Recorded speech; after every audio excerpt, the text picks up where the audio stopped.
Well, we have finally arrived at Season 8. It has been a long and winding road, and now this is the first episode that we're going to cover. We are living in a Miller and Goughless world.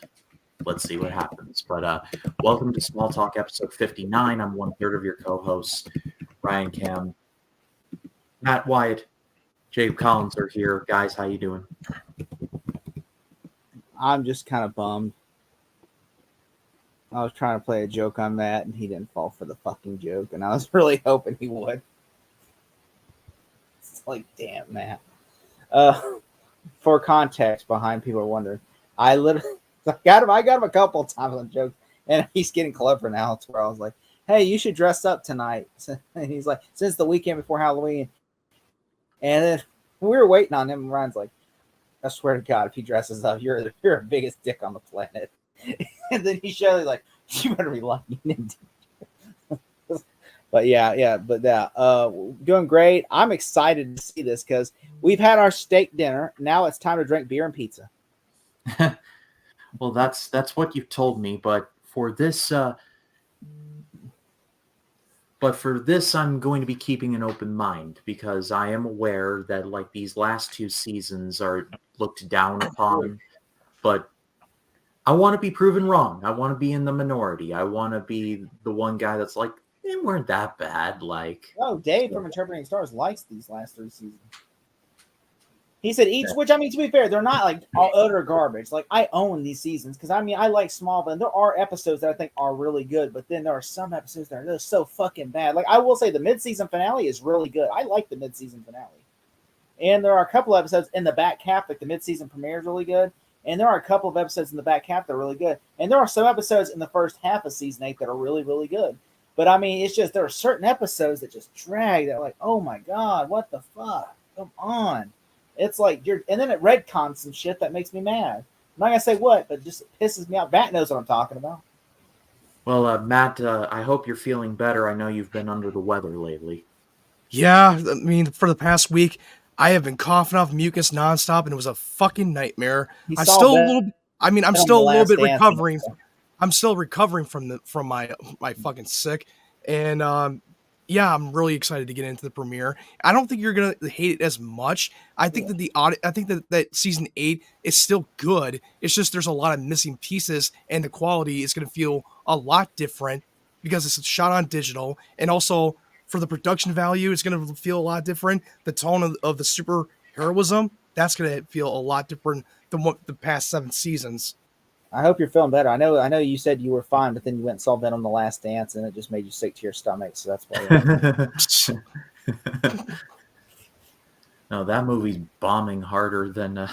I went and saw it today, and I enjoyed the hell out of it. I'm like, I don't like honestly. I'm like, if you watch the first 2, I'm like, what the hell did you change your mind about? Like, it's the exact same shit as the first 2. I don't understand why people are hating it now. I mean, wait, hold on. What movie are you talking about? Venom: The Last Dance. Oh yeah, I skipped out on it, and for some reason when they watched, you know why? The third one, it was suddenly before Madam Web and Morbius, and also they've waken up and realized how pieces of shit those movies were.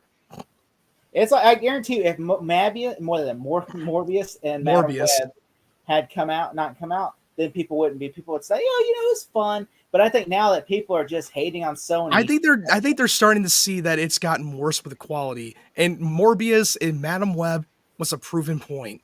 Yeah, and I thought, look, I went and saw it. Took my uncle to see it for his birthday, and I'm like, I thought it was fun. I mean, like I said, look, but then again, it's like if you like the first 2, you probably will like the third one. But if you don't like the first 2, this is not going to win you over because it's exactly. It's literally like I will say this though, the third act feels like the third act of Iron Man 3. And I've heard that the third act is when the plot starts to happen. It literally is just him and Venom running around the desert, like just doing crazy shit for like the first. I'm guessing that this movie is really about nothing. It really is it's a buddy comedy. It's a road trip comedy. Really, that's really what it is with Venom and. I was honestly never a fan of both Venom movies, so. Like, and I'm just sitting here kind of butthurt a little bit because, you got the Rocketeer, you got the Shadow, you got the Phantom, you got comic book characters with actual substance. They get one movie apiece, and yet Venom gets fucking 3. Like, Well, man, to in be what fair, universe is that fair? Venom gets his own trilogy. To be fair, last night Anthony Perez and then we were talking about like how is there like 59 Transformer movies and literally how did Michael Bay get 5 of these movies and like they're like in quality they just keep getting dumber and dumber. Like at one point there is a gay sex scene. Like there is a scene in the bathroom in Transformers 3 where Chow from The Hangover is literally making gay innuendos at Shia LaBeouf, making it like they had gay sex in the bathroom. Like, how is that? That's a Transformers movie. Like, how the fuck is that in a Transformers movie? They had Ken Jeong. They had Mr. Chow. I don't think the Michael Bay Transformers movies are like the bottom tier worst, but let me just put it to you all. It got worse. The sequels really went to shit. The third one, I will admit, that was a lot better than the second one. But then after that, it just garbage in, garbage out. Let me put it to you all like this. We got a Transformers movie earlier this year, Transformers 1. Nobody saw it. Nobody saw it. Yeah, that's bullshit. And it was so fucking good. I thought it was the best one they've ever done, and nobody saw the movie. Because people give a shit about Transformers. Michael Bay killed the town, pretty much. I blame Michael Bay for running that fucking IP to the ground. But before we do jump in, I just want to take a moment to say, if you like this stream and you want to see more like it, hit subscribe, click the bell for notifications. We do this podcast every Tuesday, so stay tuned for that. I want to thank everyone for showing the love on here for Scary Mania 5. It was a great time. By the time the edited version of this drops, the series will have wrapped up for the year. So thank you all so much for watching for that. But plugs, parting words are out of the way. It's time to get into Season 8. Let us begin with a 5-second countdown. This is Season 8, Episode 1, called Odyssey.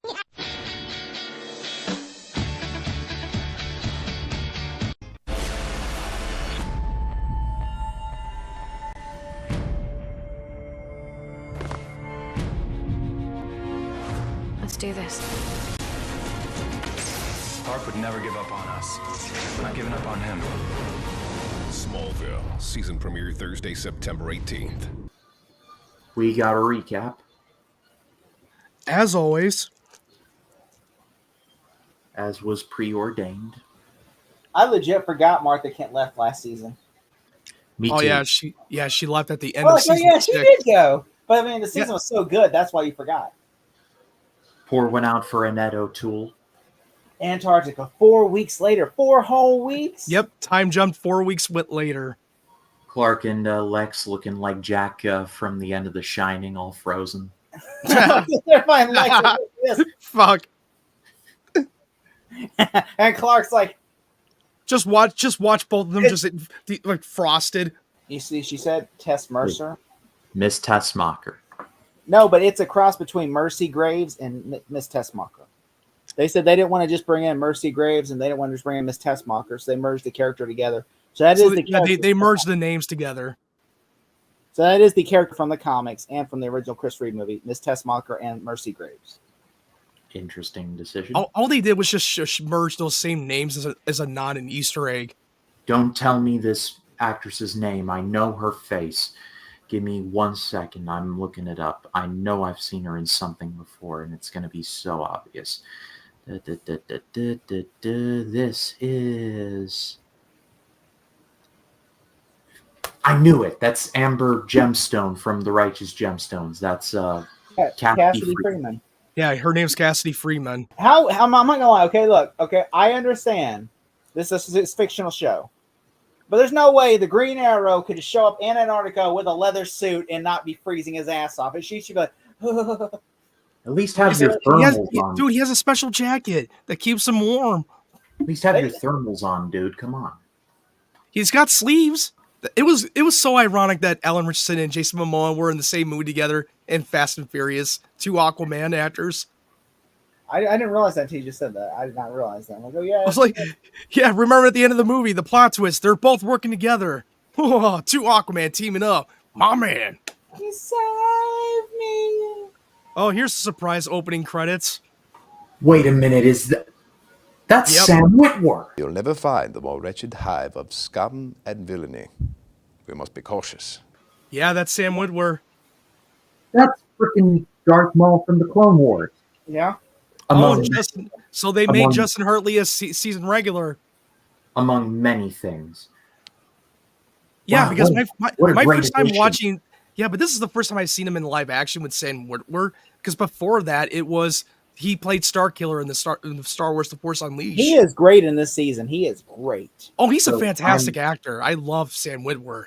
I'm a I'm not big gonna fan. lie. My first like look at him was in the Schmodown, and I had no idea that he was actually like this big He was voice also actor. in Being Human. Oh, he's a big, massive Star Wars nerd.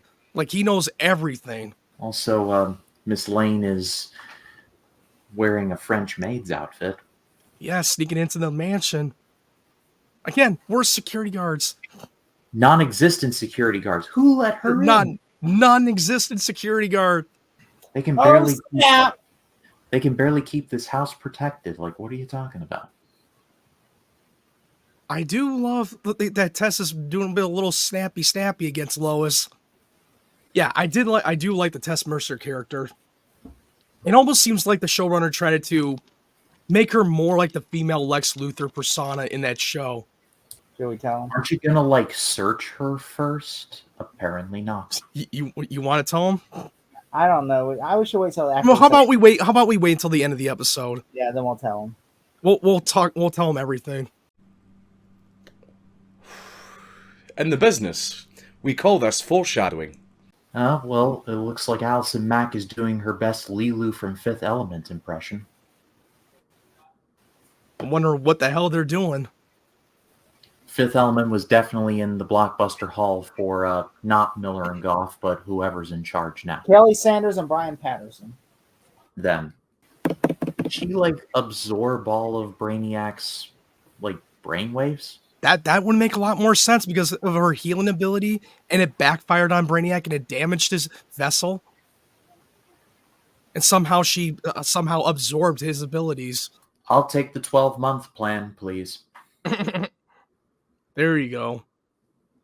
Like, how about I give you the finger and you give me my phone call? It would be rather difficult without the ability to speak.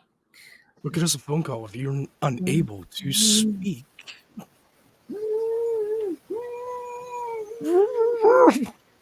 You're going to talk, Mr. Anderson. Whether you want, you're going to help. You're going to help us, Mr. Anderson, whether you want to or not. All right, I'm having a moment. Who is the woman? Oh, that's Dinah. Oh yeah, that's Black Canary. Black Canary. Oh, yeah, she's wearing that black hair wig. Which Michael Rosenbaum said he had a huge crush on her when she was in season 7. Honestly, I like the Black Canary look. Yeah, her natural hair color. Well, this is as close to a Superman Red Sun as this show will ever get. Oh, look who it is. Now that's where Clark is, at the Russian work camp. Right. I have a somewhat passable knowledge on geography, but how did he end up in Russia? That's a good question. Especially, it'd be really funny if Lex was right behind him going, right here, Clark. Also, the creators watched Batman Begins and were like, hey, that's a good idea. Ironically, the Dark Knight came out this summer that this aired.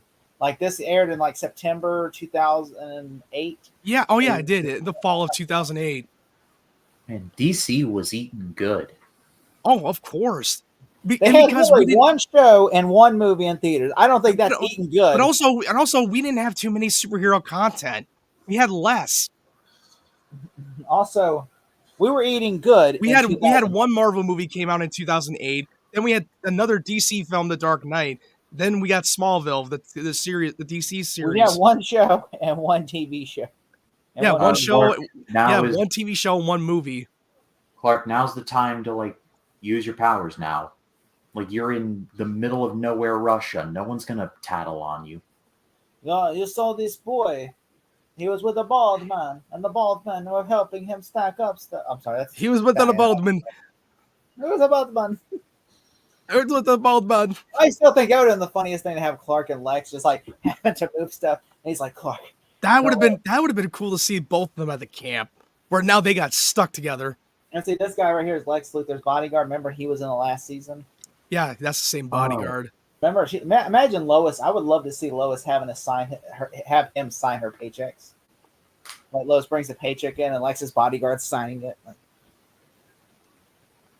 I'm gonna have to read these articles for now on. I'm like, you're a bodyguard. Last I checked, Lex's bodyguards are shit. Are as good as Moss cops. I'd rather be protected by Paul Blart. Hey, Paul Blart will save everyone. This actually predates Paul Blart by a year. With the power of pixie sticks. It came out like February of 2009. This is like September 2008. And I'm checking that up. Like, what year? I mean, I know it came out in 2009. Paul Blart. Every time I see he's a goddamn American hero.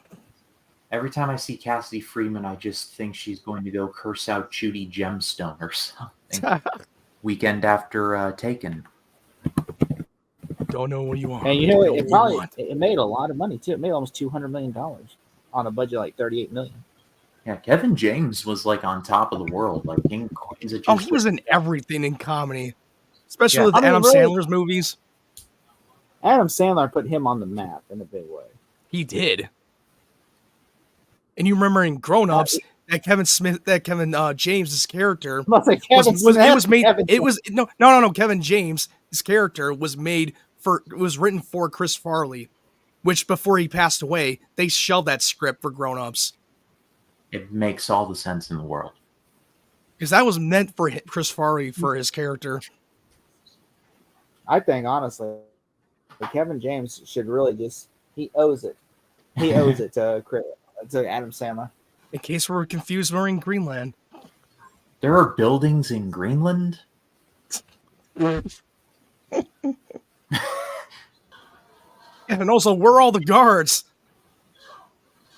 I'm just saying, like, strap her into the table or something. This is why would you say that out loud too? Why would you just be like, it's 460, and then they're like, that's not a real number. Then you can just fake it. Just fake the number. This guy looks like this guy. You know who he looks like? Remember season 6? He looks like a knockoff of Kyle Chandler. Yeah, that's what I thought too. Is this supposed to be a prison? Like, I need to know. It's mostly a work camp. We're going to take you. You're going to do this. I'm sorry, I can't you're going to do what I said. You're going to back to work. We'll shoot you. I can do I can't do that version of Russian. I can only do like the Mario version. Okay, dude, they would have shot him right now. Yeah, like their guns. There's no way. Are like non-existent. I'm sorry, you're about to take out a fucking armed Russian fucking like mafia. Oh, nice bit of continuity between this and Arrow. Oliver Queen is known to be involved with Russians. All right, did Clark get hit by kryptonite? Like, what's going on here? I need to know. He lost his powers. Again? Yeah, because ever since he got shot with the orb and the fortress got destroyed, he's powerless. Okay. I was going to say lazy booking, but I'm like, okay, I remember now. This is a jet, okay, by the way. This is a jet. I've never seen a plane that looks like this, because this looks more like a set than a jet, because a jet they would have to, legally, they would have to have more seats than this. They could not just... You sound like you know something about planes. So is Lex going to be like the Invisible Man? Like, you just feel his influence, but he's just never there? Or can you tell me? All right, we can tell him, fuck it.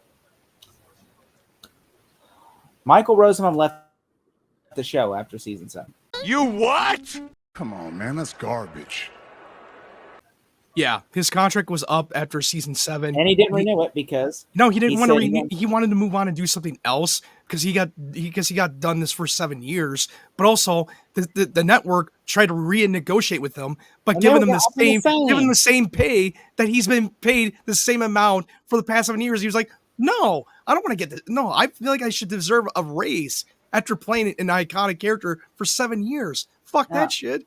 And you're gonna try and renegotiate me by offering me the same fucking amount of pay that I've been getting paid for the past 7 seasons.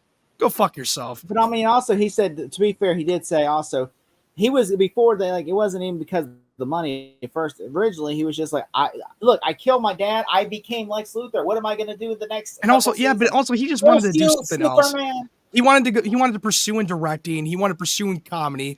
That's what he wanted to do after the show. I mean, at least he's got inside of you. I mean, yeah, he got inside of all of us. To be fair though, I think that's what's missing is because you don't have that dynamic between Clark and Lex. Yeah, you just don't have that in the show. I know they try to replicate it. And now they're just adding new additional characters in season 8. Well, also, I like the touch of having like Aquaman's skin flake off because it's dry. Yeah, it's drying off because he's hydrated. That's a nice touch. And also, since they couldn't have Clark and Lex's dynamic, now they made Justin Hartley's Oliver Queen as a regular, so you're going to see more of that dynamic. And since that dynamic worked in season 6, they wanted to bring him in. He's the female Lex Luthor. Tess Mercer is the female. Oh yeah, Tess Mercer was. Yeah, I completely agree. They literally wanted to make her the female Lex Luthor, following his legacy. I'm not a fan of Rosenbaum leaving, but I mean he left for a good reason. At least, yeah. That's why I said 80% of the cast. That's the reason why that. And it's the reason why that. Yeah, and it's the reason why that Al Gough and Miles Miller left the show too, because he's not in it. Well, I mean, they were leaving regardless. They said, but like when Michael Rosenbaum also, because I think from what they said that the network did them dirty because they kept stripping the budget, and they said they don't want to keep making it. They don't want to make a shittier season. That's true. Yeah, yeah. So they said. I get the odd feeling that it's like a WCW situation where even though like this is like one of the highest rated shows, like the network just didn't like it, so they were looking for any reason to get rid of it. That's exactly what it was, because the guy who was the head of president of the CW did not like Smallville because he didn't create Smallville. You know, when he inherited Smallville, and I think that was one reason why he was kind of negative. He kept trying to put on to kill the show, but the show wouldn't die, so he kept just stripping the budget each season. So they were like, they had to go to sets in this season. Sets.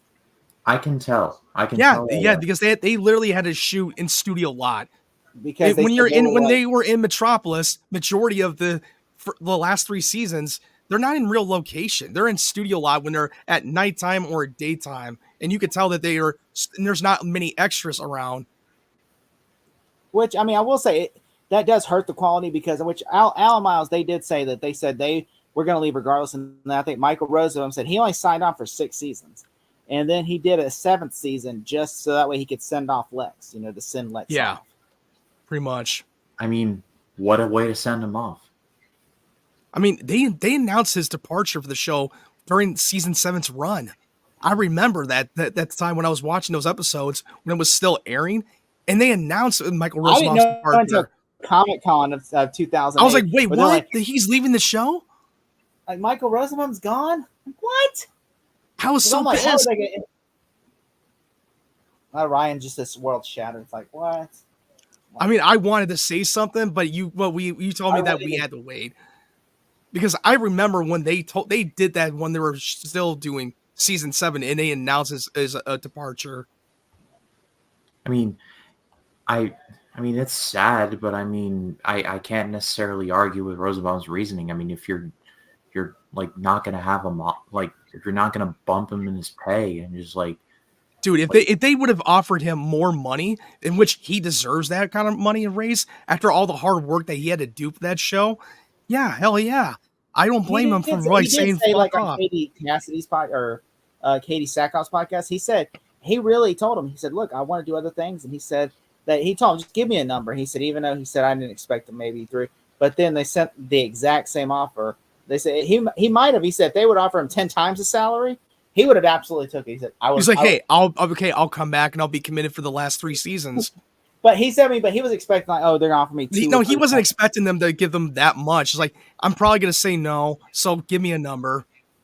And they offered the same amount. Like, oh wow, that made his whole decision clearer. Like, I'm actually glad I'm leaving now. Yeah, so what they're doing for season 8 is that they're gonna Lex Luthor does play a part, but he's gonna be more on off screen. It's kind of like they tease, like, you remember how in the Star Wars movie before you see Palpatine, they tease his presence. Yeah, episode 4 and 5, they name drop them, but you never see him presently. That's going to be much like this for the season 8. Well, just what you'll see. I know it's like Ryan's like, man, they ruined you ruined. You said you basically ruined his hype for. He was like excited. It's like a meme where it's like when you're excited for Smallville, when you find out Lex is gone. I will say that does not affect the show that much because the show is still good in some. Get out of Area 53, then hug. Yeah, because the characters are still good. Even if Michael Rosemond's not in the show, and it's a bummer, and it felt weird, but it took a little time for me to adjust this whole thing without him in the show. At least they're getting the Clark doesn't have any power storyline out of the way in the first episode, so we don't have to like wade through it at like mid-season or something. Damn, right to the chest. You can like move. Okay. You could have moved, bro. Literally, like it's like from my Omen review. Move. You don't need super speed for that. Get out of the way. Get out of the way. It's like get out of the way. Get out of the way. Now I am dead. Like maybe if I hold my hand out, the arrow will stop. That's not how. Ryan, would you have been mad if Phelan came back as a clone and he was there and he was in charge of LexCorp? Christ, Ryan would have quit the show. Ryan absolutely would have quit the show after that. He'd be like, "Fuck this show. Fuck Smallville."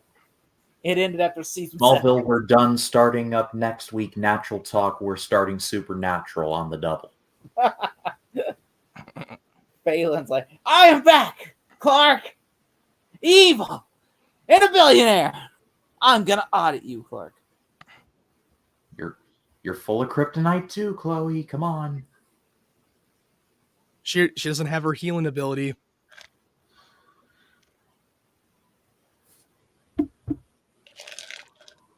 Oh, I want to make a joke so bad right now, but I can't.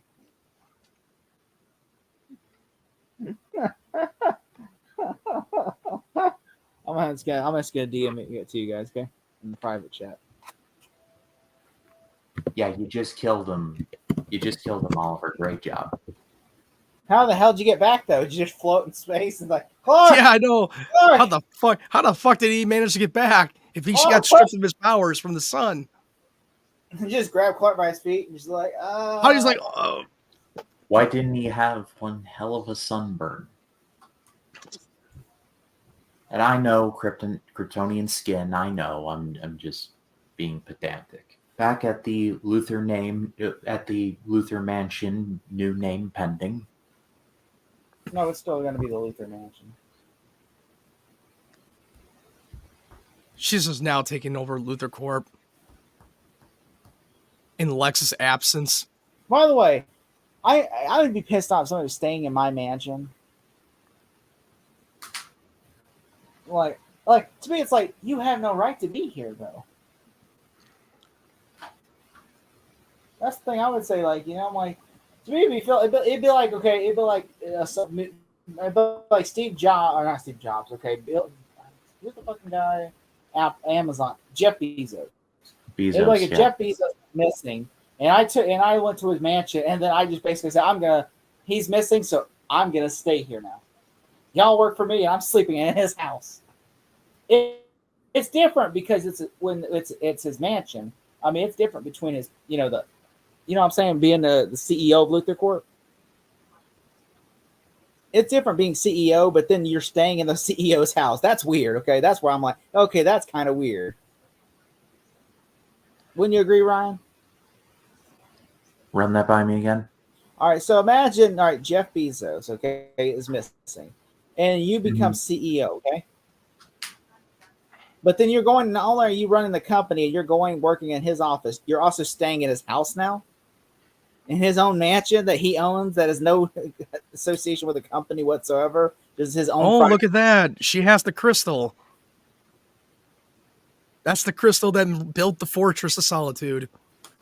And where's all you see him in, like Jimmy Olsen in the comics. You have bowling shirt? What are you, fucking Charlie Sheen for 2.5 Men? It seems like he's literally shopping at Charlie Sheen's house. Ooh, man.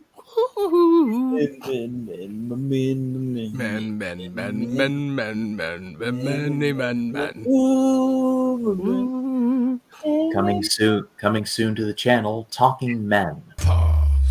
Wait. I would suggest say talking 2.5. Man, because talking men, we're not. That's gonna be. That's not gonna go well with some people. Confidential ultimatum. I wonder if it's funny. It's funny when I see 3 of you because the fucking network couldn't afford 2 other DC characters.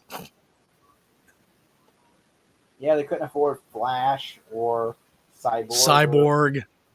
It's not like those 2 haven't already shown up in this show. Or I'm sorry, Impulse. It will be known as Sue.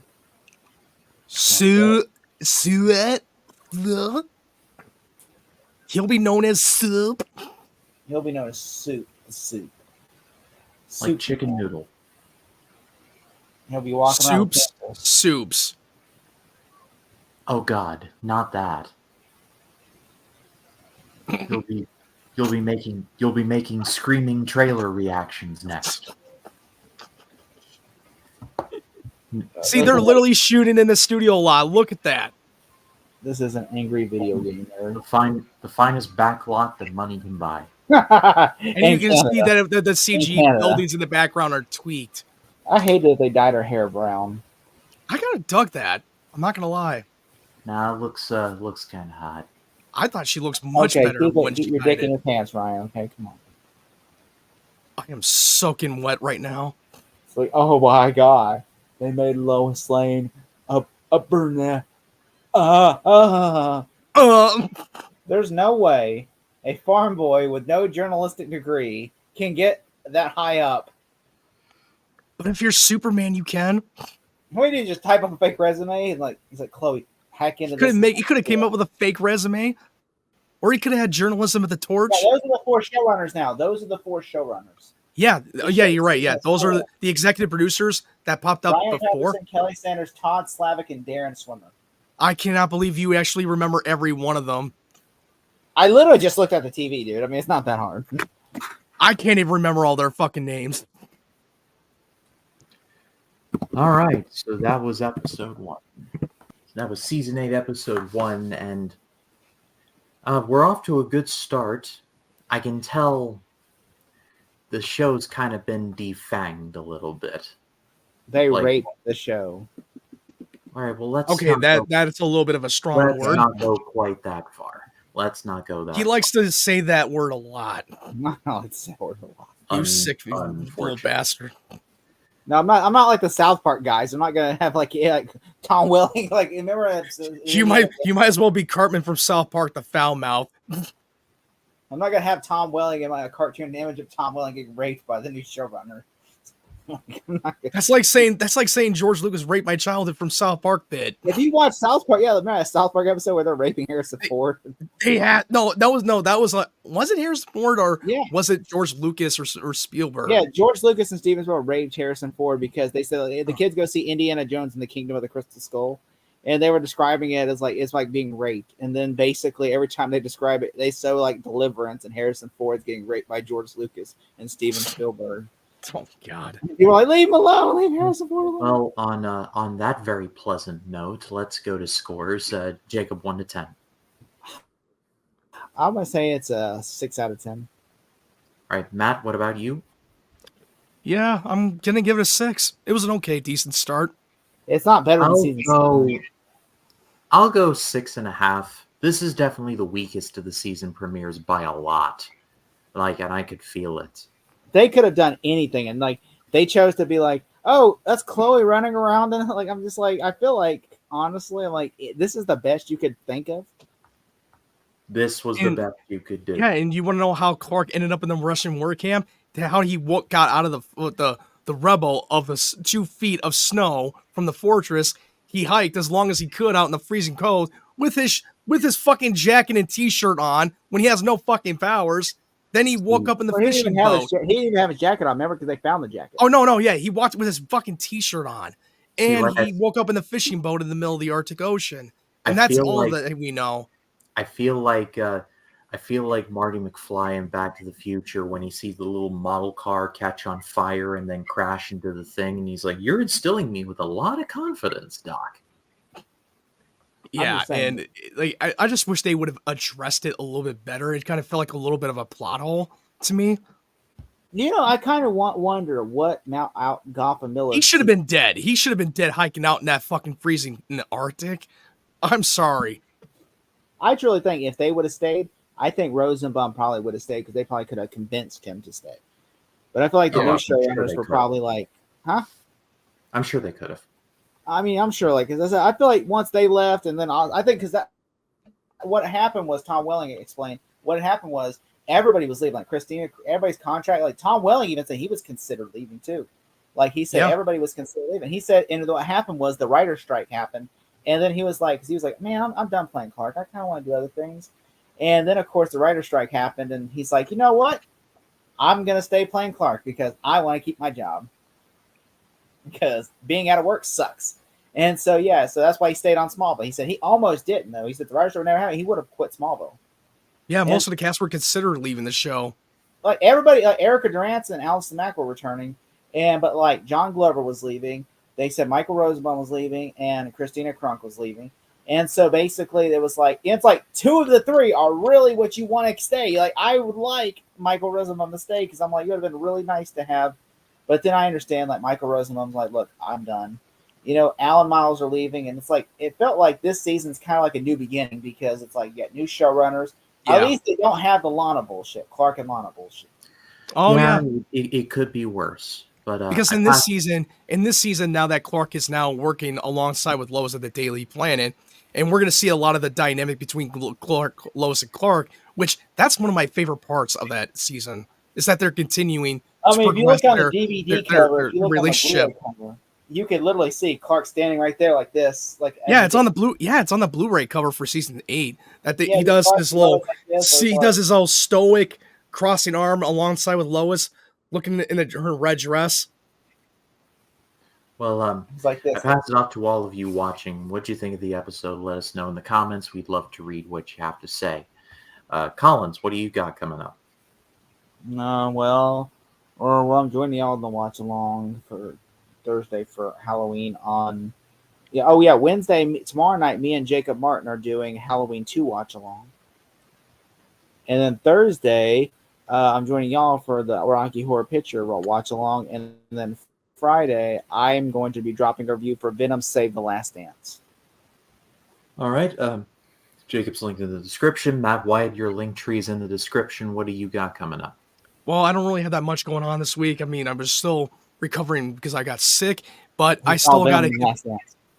Which, Anyway, like, I still got to edit the video for Terrifier 3 review. I haven't done it yet, but I will get back onto it.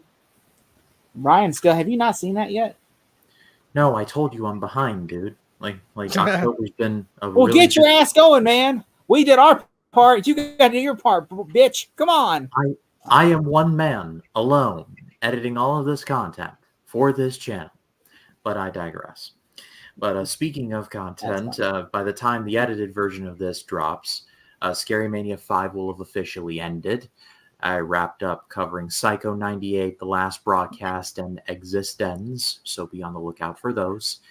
And then Smalltalk every Tuesday, 99 Project every Friday.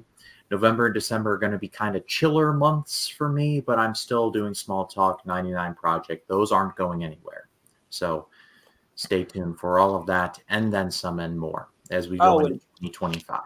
I don't know if people reached out to you. There's a couple people reached out to me. Yes, we are aware of the news of the Waynes because we did the watch along last week for Scary Movie. Mm-hmm. We are aware. Yes, the Waynes are returning to do another Scary Movie. We are excited. I don't know when we're going to be able to do Scary Movie 2 watch along, but we will let you know when we decide to. Yeah, I just heard that they dropped that the Wayans brothers are reuniting to do a reboot of Scary Movie. That excites me.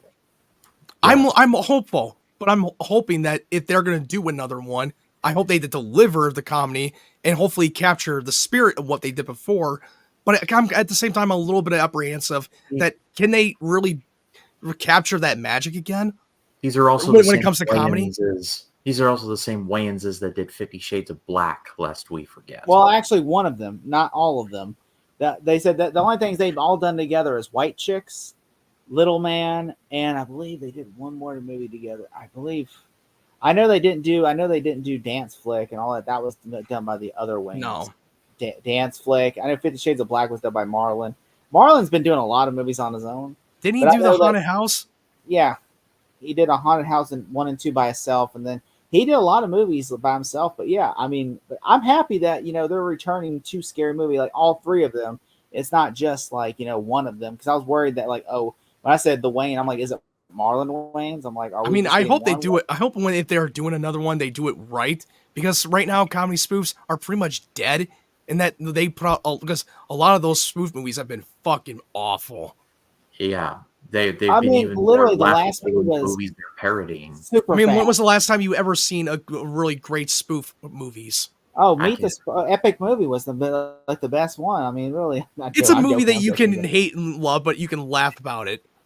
I mean, to be fair, the last really good parody that wasn't Scary Movie was probably Date Movie. Oh God, I like Date Movie because it felt like it had some funny stuff, but it's not one of my favorites. I mean, there's another one, a superhero movie. I thought that was pretty good. Oh, a superhero movie was actually fucking hilarious. It's written by Craig Mazin. It's written by who? Yeah, he did Chernobyl. He did Chernobyl, and then he did The Last of Us adaptation. It's literally Spider-Man. It's literally Spider-Man. Like, literally, that was where he got to start. Was he wrote a parody movie for Spider-Man, and it's actually really good. It's actually not bad either. Like, that's actually one of the few that's actually not garbage. It's not written by Freeberg and Seltzer, that's for sure. Like, their movies, like a diaper, a piece of shit on smeared on the rug. That's what their movies are. Well, I mean, really, every single movie. I mean, look, Meet the Spartans. What's it called? What was that one they did? Date Movie. Epic Movie, Disaster Movie.